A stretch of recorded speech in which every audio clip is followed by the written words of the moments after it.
cuando el camino se hace largo y cuesta arriba. Recordamos que en esta vida, seguir a Jesús no es un paradero, sino una travesía. Y mientras Dios nos muestra en qué dirección caminar, los salmos nos dan una melodía para cantar en la incertidumbre, para cantar en el dolor, para cantar en el camino de la transformación. Te invitamos a ponerte tus audífonos para aligerar tu travesía y escuchar y cantar juntos cánticos de ascenso. Un estudio a través de los Salmos 120 al 134.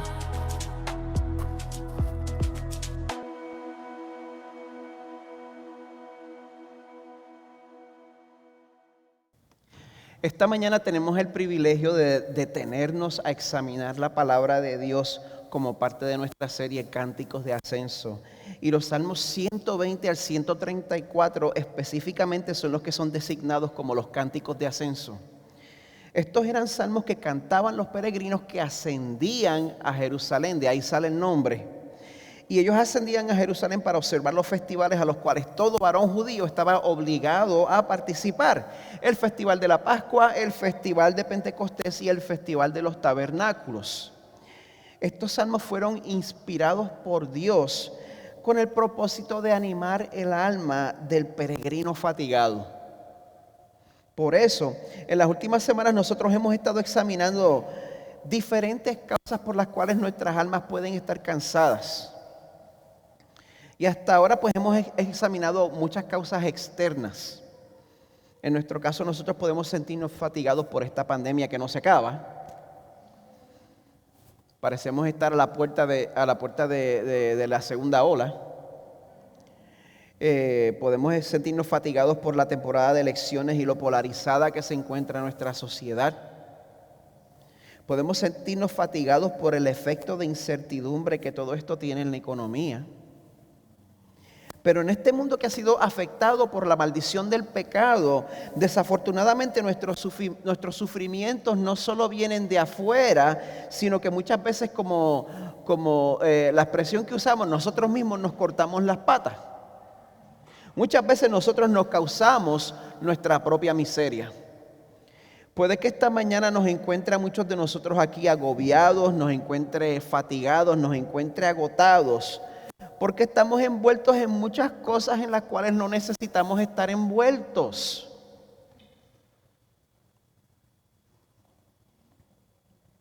¿Cuántos entre nosotros estamos viviendo vidas llenas de ansiedad porque nos hemos metido en la boca más de lo que podemos masticar? Considera eso por un momento. ¿Cuántos entre nosotros nos sentimos atrapados y que estamos viviendo para trabajar porque compramos más casa de la que necesitamos y nos metimos en una hipoteca en la cual nunca nos debíamos haber metido?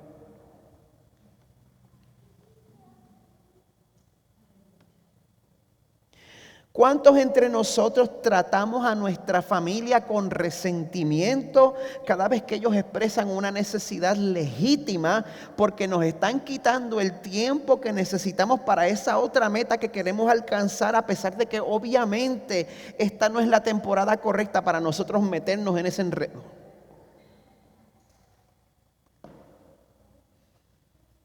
Un amén aunque sea. Yo entiendo, es posible que el sermón de esta mañana incomode a más de una persona aquí. Pero cuando es Dios quien nos habla, pues nosotros podemos contar con que un ser perfecto en relieve va a exponer nuestras imperfecciones. Vamos a llegar aquí esperando eso. Así que por favor, número uno, no se enoje conmigo, yo lo quiero mucho. La palabra de Dios dice estas cosas por su bien. Como dice 2 de Timoteo 3:16, toda escritura es inspirada por Dios, o sea que llega de arriba. Y es útil para enseñar, para reprender, para corregir, para instruir en justicia. Y el Salmo de hoy no solo nos va a enseñar con el propósito de reprendernos y corregirnos, o sea, no es solo un jalón de oreja. El Salmo de hoy también nos va a instruir en justicia. Esa es parte del cuidado de Dios por nosotros. Nuestro pastor nos guía por sendas de justicia, por amor de su nombre. Y hoy nos va a enseñar que cuando nosotros reconocemos la providencia de Dios y nosotros sometemos nuestra ambición y nuestros planes a Él, entonces el tener paz en nuestras decisiones, el tener claridad en la dirección de nuestra vida y también tener margen para descansar, todas esas son cosas que Él da a su amado. Así que les voy a pedir que busquen en sus Biblias en el Salmo 127, que es el salmo que nos toca en esta mañana. Y en esta mañana también tenemos el privilegio de que Valeria Flores va a estar encargada de la lectura de la palabra.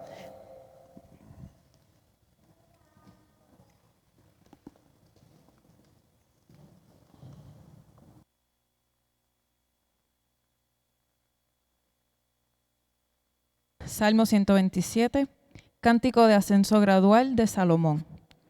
Si el Señor no edifica la casa, en vano trabajan los que la edifican. Si el Señor no guarda la ciudad, en vano vela la guardia. Es en vano que os levantéis de madrugada, que os acostéis tarde, que comáis el pan de afanosa labor, pues Él da a su amado aún mientras duerme. He aquí donde el Señor son los hijos, y recompensa es el fruto del vientre. Como flecha en la mano del guerrero, así son los hijos tenidos en la juventud. Bienaventurado el hombre que de ellos tiene llena su aljaba. No serán avergonzados cuando hablen con sus enemigos en la puerta. Oramos juntos. Padre, te damos gracias por esta palabra, Señor. Gracias porque podemos estudiarla juntos y aprender de ella juntos. Gracias, Señor, porque nos has dado el conocimiento de que esta palabra es inspirada y traída por ti, aunque nos duela leerla. Te pedimos, Señor, que utilices al pastor de manera especial, Señor, que seas tú a través de él dándole sabiduría y entendimiento, y que esta palabra no se quede aquí, sino que transforme nuestros corazones y que podamos nosotros reflejar esa transformación cuando salgamos de estas puertas, Señor.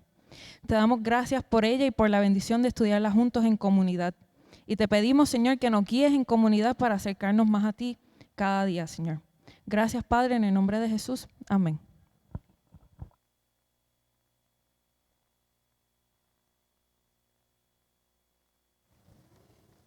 Muchas gracias, Valeria.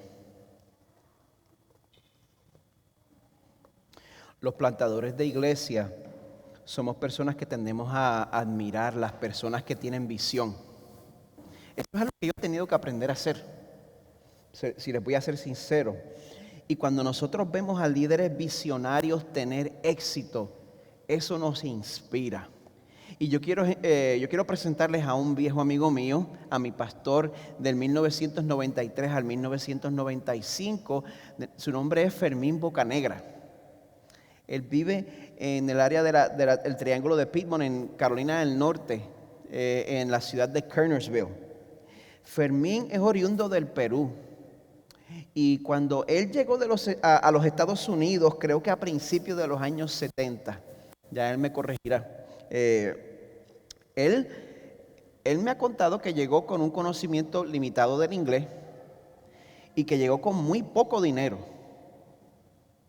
Y encima de todo eso, de todos los estados que pudo haber llegado en los Estados Unidos, llegó a Carolina del Norte, un estado que no es precisamente conocido por su celebración de la diversidad.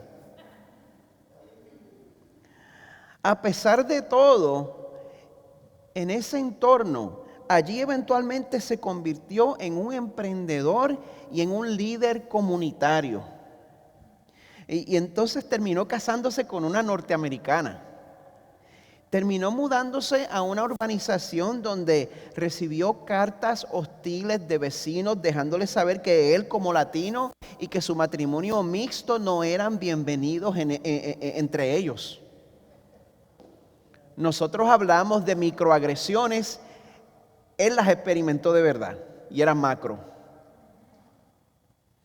Y lejos de ser el tipo de persona que se rendía ante la adversidad, unos 20 años después, cuando yo lo vengo a conocer, aparte de emprendedor y líder comunitario, él también fue el pastor fundador de la iglesia cristiana wesleyana en Kernersville, North Carolina, Y es una de las 2 iglesias que existían en toda el área para la comunidad de habla hispana.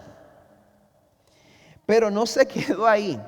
Nosotros vivimos en esa área del 93 al 95 y después que nosotros nos mudamos del área, unos años después nosotros pasamos a visitarlo. Y cuando lo visitamos, porque teníamos una amistad bien estrecha, lo amamos mucho, el pastor Fermín nos da un tour del sótano de la iglesia y nos enseña que él tomó uno de los salones más grandes donde estaba instalando equipos y sillas de dentista, equipos remodelados y sillas de dentista. El deseo de él, pues, él estaba deseando alcanzar a las comunidades en necesidad, a los migrantes que trabajan en los campos allí, quería ofrecerles servicios dentales a la comunidad latina sin seguro médico. Por supuesto, tienes que venir a la iglesia primero. Así es como me gustan. Él quería ofrecer servicios dentales a la comunidad latina, reclutando los servicios de dentistas voluntarios. Eso para mí, lo que pasa es que ustedes tienen que entender, mi mundo era así. Y él me dice esas cosas y yo, eso está difícil. Yo no sé cómo él lo va, yo no se lo dije, pero en mi mente yo pensaba, yo no sé cómo él lo va a hacer. Yo pensé que eso era demasiado ambicioso. Un par de años después yo me entero que esa iniciativa fue un éxito masivo. Les habían donado equipo nuevo y había un equipo de dentistas voluntarios que se estaban haciendo turno para servir a la comunidad. Ese hombre verdaderamente era un líder comunitario y él servía a la comunidad y él estaba completamente conectado con lo que es servir al pobre y a la viuda antes que estuviera de moda. Y yo creo que la visión de Fermín era efectiva porque él conocía a su comunidad, él estaba bien conectado y él conocía los recursos de la comunidad. Pero este negocio de soñar ambiciosamente a veces no sale como uno quiere. En el 1986, el gobierno comunista de Corea del Norte se propuso construir un hotel gigantesco que hoy en día se conoce como el Hotel Ryugyong. Pero no se deje engañar por cómo se ve esa estructura a la distancia. Ahora es que tiene ventanas. Ese edificio pasó una buena década por lo menos en esqueleto, sin ventanas. Y hoy en día, 34 años después de haber comenzado su construcción, ese edificio todavía no se ha podido terminar de construir por una variedad de razones. Básicamente, cada vez que Corea del Norte pasa por una crisis económica, la construcción se tiene que paralizar. Y hoy en día, pues solamente es un rascacielos vacante que domina el horizonte en la ciudad de Pyongyang. Qué bueno que en los Estados Unidos no tenemos estos problemas, ¿verdad? Bueno, a todos los que han viajado por la I-4 y han pasado por el área de Altamonte, les presento lo que se conoce oficialmente como el edificio Majesty. O quizás lo conoce por el apodo que se ha ganado en esta ciudad. En inglés, el I-4 eyesore. O la traducción en español más cercana que le puedo encontrar, el adefesio del I-4.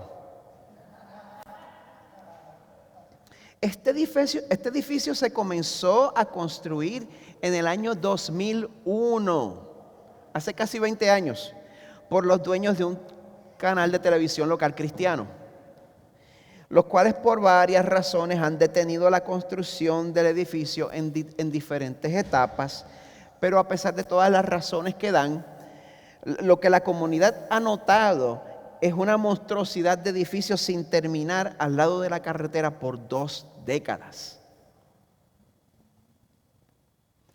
Pues no tenemos idea de cómo va a terminar el Hotel Ryugyong o el edificio Majesty. Pero el que un proyecto sea grande o el que un proyecto sea ambicioso no significa que sea una buena idea. Y lo peor del mundo es un proyecto mal planificado que las personas en autoridad no quieren dejar morir.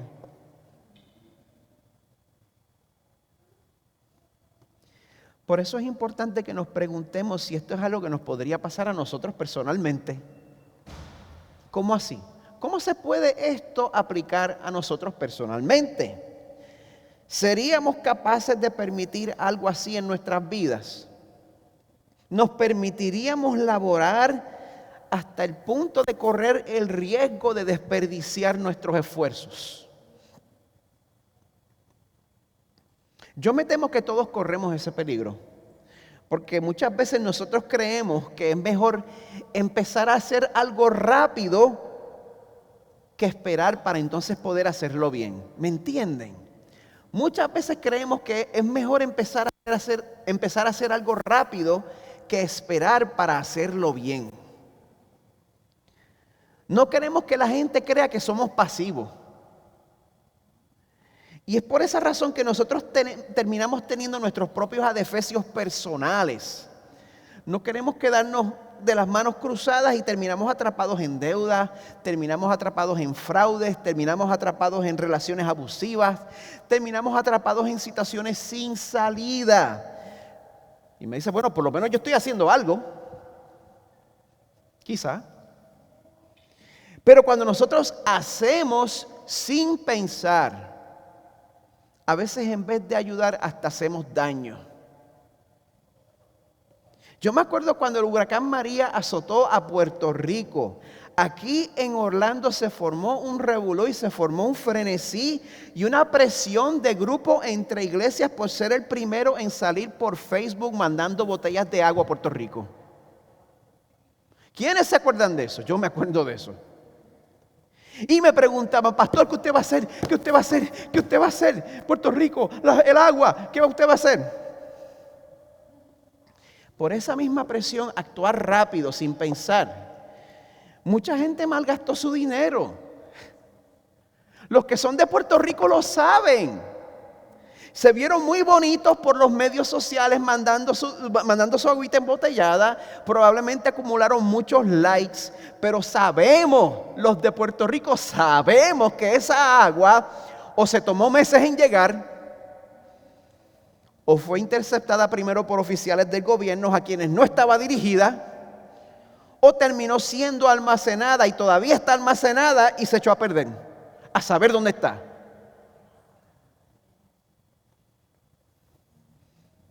Pero yo estoy haciendo algo.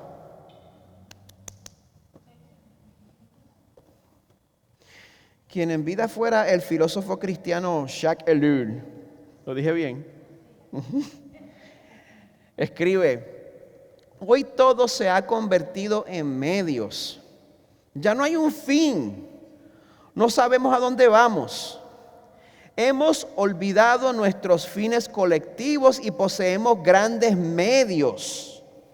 Ponemos en movimiento enormes máquinas para entonces no llegar a ninguna parte. O sea, que no nos importan los resultados con tal de que la gente vea mi activismo.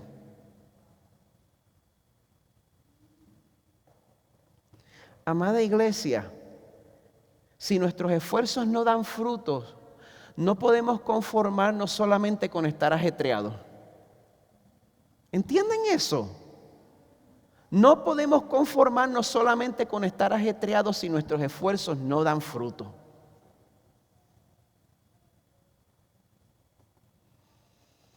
Así que si te sientes como si estuvieras subiendo por una escalera automática que va bajando y a pesar de tanto esfuerzo pues todavía estás en el mismo lugar, quizá Dios te está dejando saber que saliste disparado, saliste disparada sin encomendarte a nadie y lo has dejado a Él fuera de tus planes, si no estás haciendo progreso.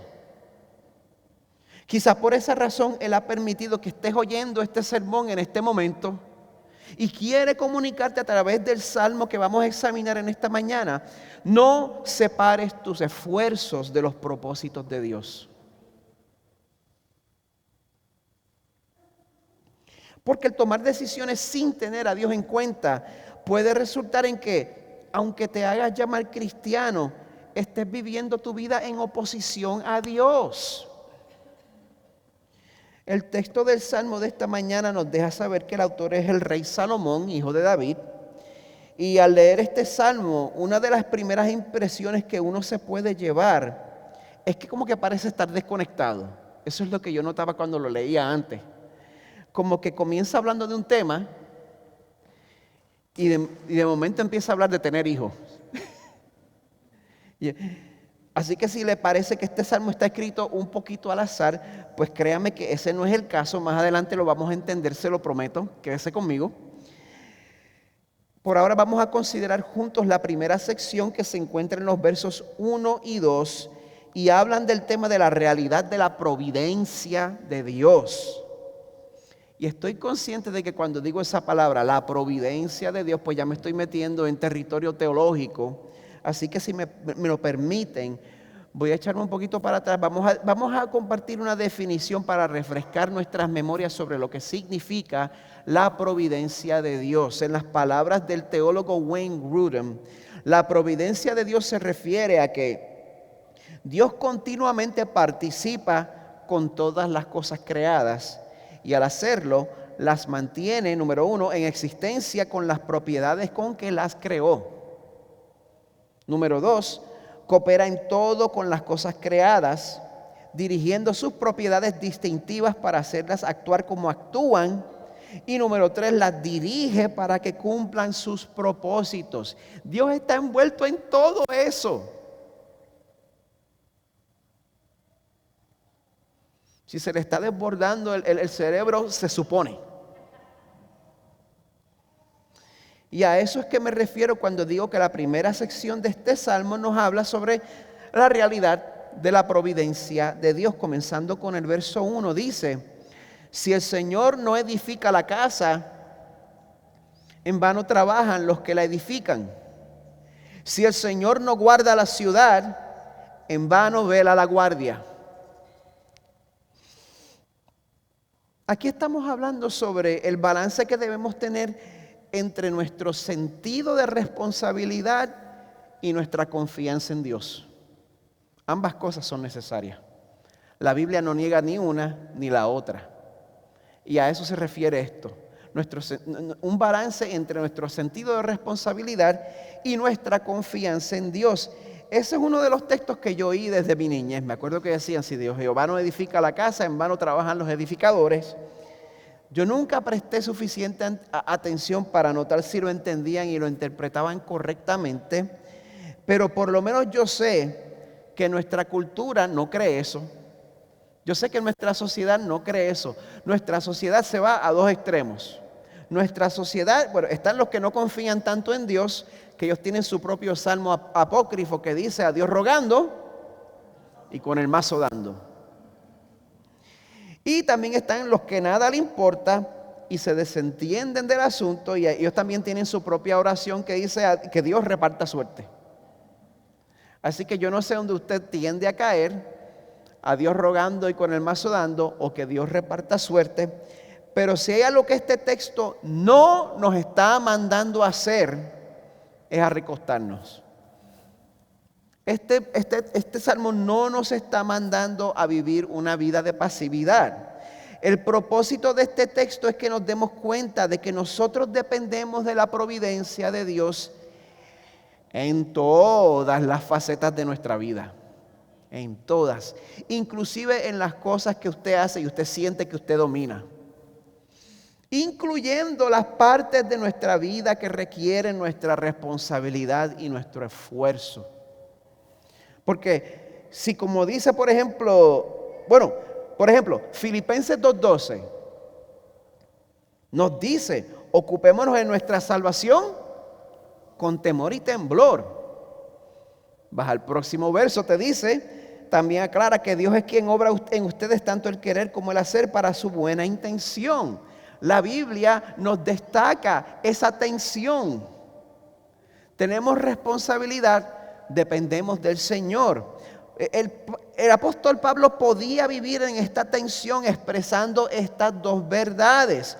Lo vemos también en Colosenses 1:29, donde Pablo dice que él laboraba Él laboraba para proclamar a Jesús con el poder de Dios. Él laboraba con el poder de Dios. Citando directamente, con este fin también trabajo, esforzándome según su poder, que obra poderosamente en mí. Por tanto, si nosotros vamos a estar envueltos en cualquier tipo de empresa, si vamos a edificar una casa, tenemos que consultar y tenemos que contar con el que va a dar permiso para que el cemento se seque y se pegue.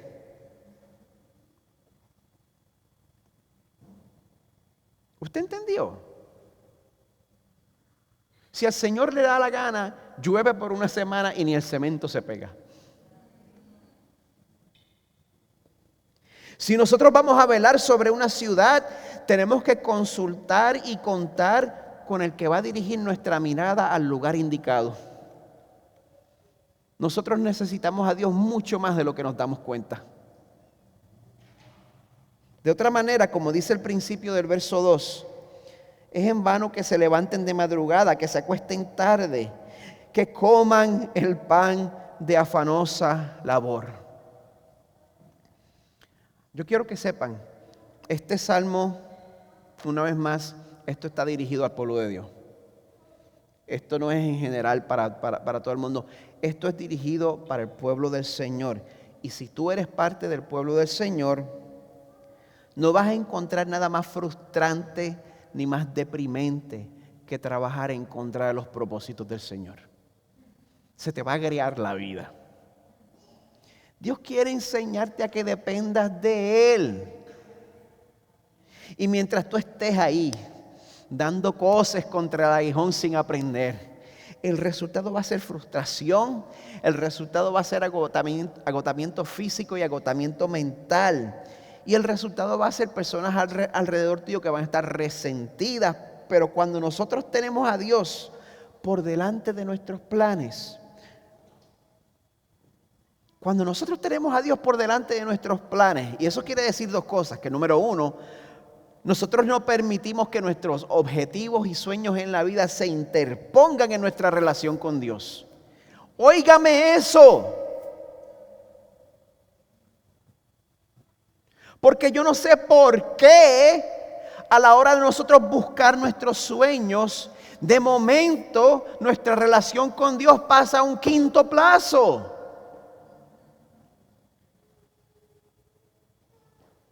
Necesitamos tener a Dios delante de nuestros planes y nosotros no tenemos a Dios delante de nuestros planes cuando permitimos que nuestros objetivos y nuestros sueños en la vida se interpongan con nuestra relación con el Señor, número uno. Y número dos, necesitamos considerar el efecto que nuestros planes pueden tener sobre la familia de fe a la cual pertenecemos. ¿Usted había pensado en eso? Ay, también tengo que pensar en eso. Tengo que pensar sobre cómo mis planes y los sueños de mi vida van a afectar a la iglesia a la cual pertenezco. Y yo digo eso porque la mayoría del tiempo el impacto que nuestros planes tienen sobre la iglesia de la cual formamos parte es lo último que consideramos. Y no tenemos en cuenta la inversión que nuestra comunidad de fe ha hecho sobre nosotros. Usted se da cuenta sobre cómo su iglesia, sus hermanos y su pastor ha invertido en usted. ¿Cuánto le ama? Para que de momento usted decida, ay, yo quiero perseguir mis sueños en Las Vegas y de un día para el otro se desaparece. Y usted deja un boquete en el corazón de todos nosotros.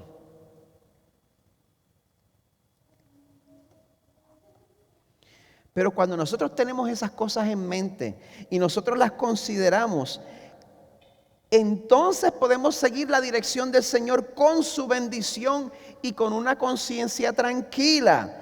Entonces Él va a prosperar sus esfuerzos, o como dice el resto del verso 2, Él da a su amado aún mientras duerme.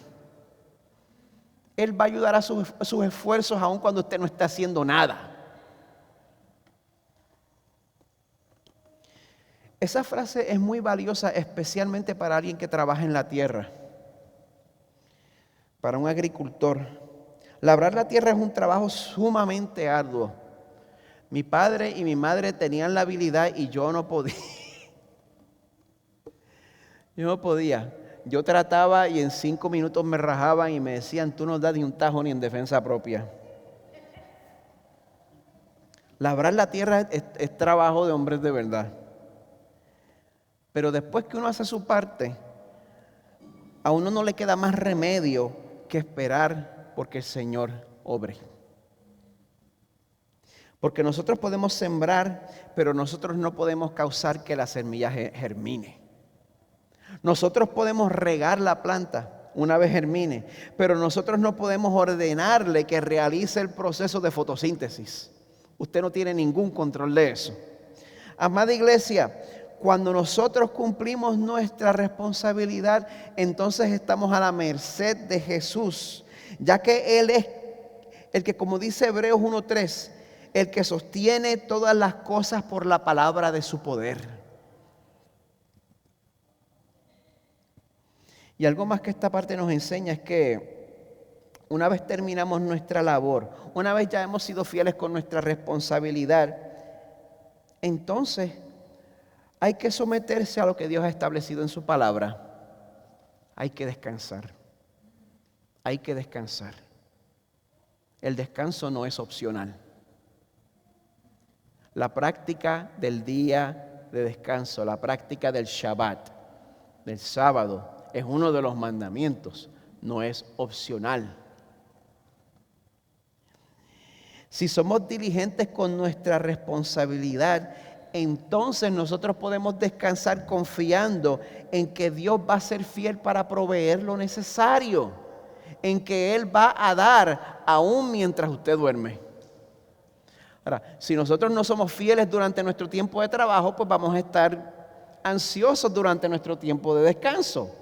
Pero si somos fieles durante nuestro tiempo de trabajo, podemos descansar tranquilos y podemos dejar el resto en manos del Señor. Y entonces cuando nosotros volvemos a trabajar, lo podemos hacer con nuestras almas descansadas y refrescadas. En las palabras del pastor y autor Pete Scazzero, el sábado, el Shabbat, no se trata de descansar del trabajo, sino de aprender a trabajar desde nuestro descanso. Yo diría que esta actitud también nos ayuda a entender nuestra relación con Dios, porque nosotros no estamos obrando para ganarnos el favor de Dios, sino que nuestra obediencia a Dios proviene de un corazón que descansa en lo que Él ya hizo por nosotros. Así que ¿desde dónde usted comienza su relación con Dios? ¿Está tratando de buscarle el lado o ya usted sabe que a través de Jesús Él le ama? Permítame preguntarle, ¿qué ritmo de vida está llevando? ¿Cómo le está yendo? ¿Va por ahí con la lengua afuera y los ojos atrás?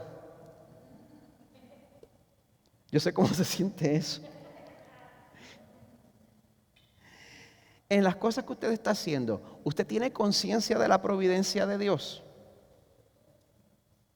¿De que Dios lo está ayudando? ¿O usted siente que el peso de todo cae sobre usted?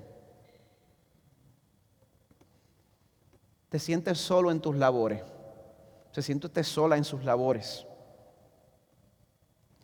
Cuando emprendes algo nuevo, ¿tomas en cuenta las cosas que le importan a Dios? Tu relación con el Señor, tu comunidad de fe. ¿Cuán descansado te sientes ahora? Hoy sí que no hay excusa. Supone que nadie se esté durmiendo. Esta es una pregunta buena.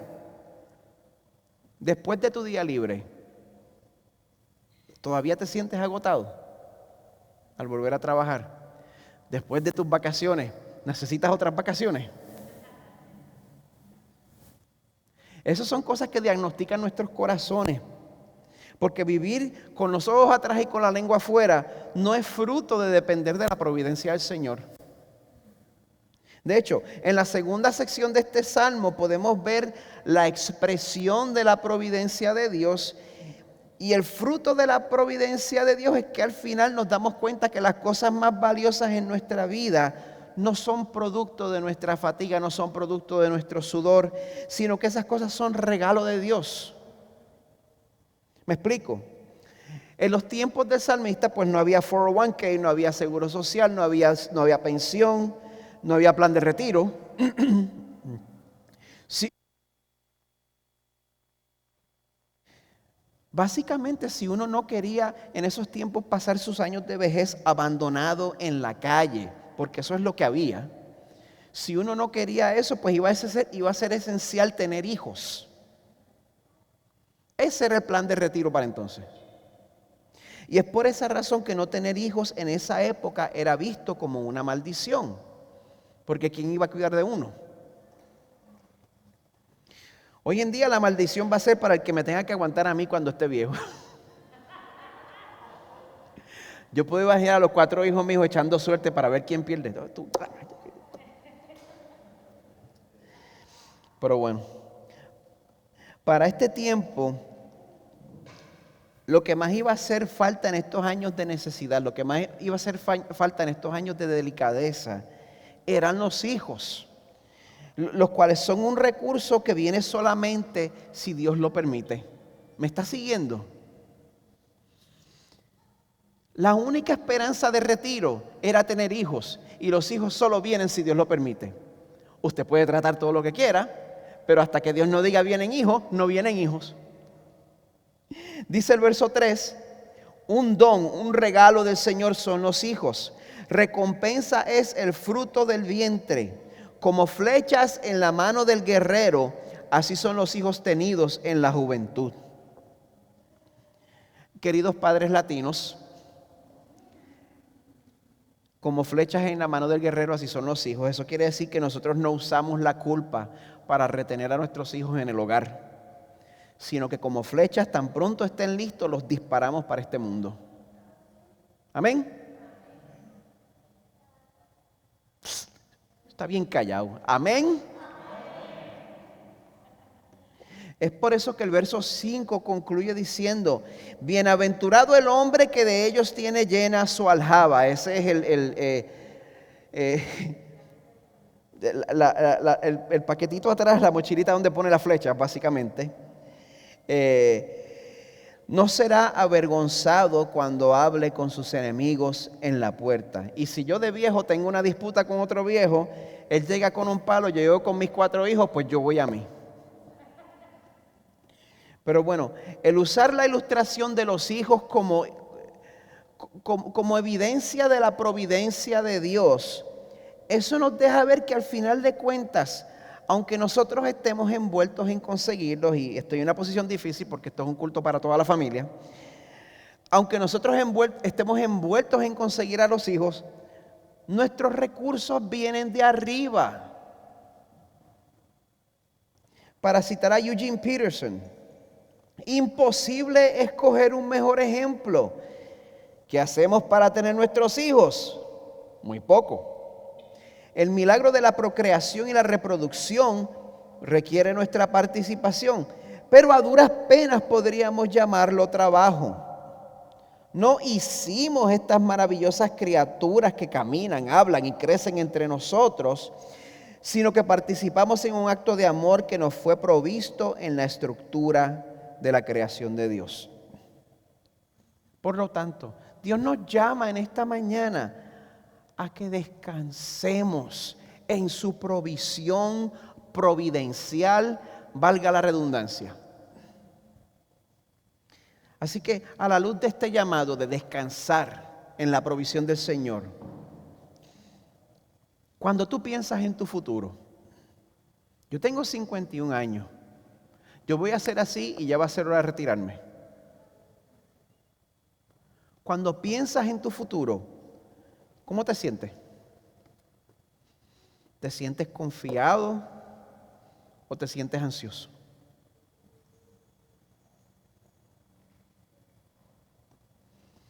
Te estás preguntando cómo yo voy a proveer para mis años de retiro. ¿Y si yo me incapacito? ¿Y qué voy a hacer con mi familia? ¿Qué estás pensando ahora mismo cuando piensas en tus años de retiro? Ponerse ansioso es una tentación. En contraste a Salomón, el autor de este salmo, se le conocía pues por su riqueza. Y Jesús habla sobre Salomón en Mateo 6, 27 al 33 y dice: ¿quién de ustedes, por ansioso que esté, puede añadir una hora al curso de su vida? Y por la ropa, ¿por qué se preocupan? Observen cómo crecen los lirios del campo, no trabajan ni hilan, pero les digo que ni Salomón en toda su gloria se vistió como uno de ellos. Y si Dios así viste la hierba del campo, que hoy es y mañana es echada al horno, ¿no hará Él mucho más por ustedes, hombres de poca fe? ¿No va a suplir Él sus necesidades? ¿No los va a ayudar a ustedes? ¿Los va a dejar solos? ¿Los va a abandonar? El que prometió: no te dejaré ni te desampararé, de momento va a faltar a su promesa. Súbitamente de momento va a tratar con nosotros de una manera diferente por primera vez en la historia. Hombres de poca fe. Yo estoy primero en la fila. Así que Jesús nos hace un llamado. Por tanto, no se preocupen diciendo: ¿qué comeremos? ¿Qué beberemos? ¿Con qué nos vestiremos? Porque los gentiles buscan ansiosamente todas esas cosas. Así es como vive el que no cree en Dios. Así es como vive el que no tiene esperanza. El Padre Celestial sabe que ustedes necesitan todas estas cosas.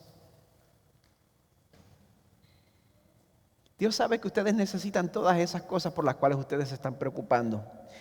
Pero busquen primero su reino y su justicia, y todas estas cosas les serán añadidas.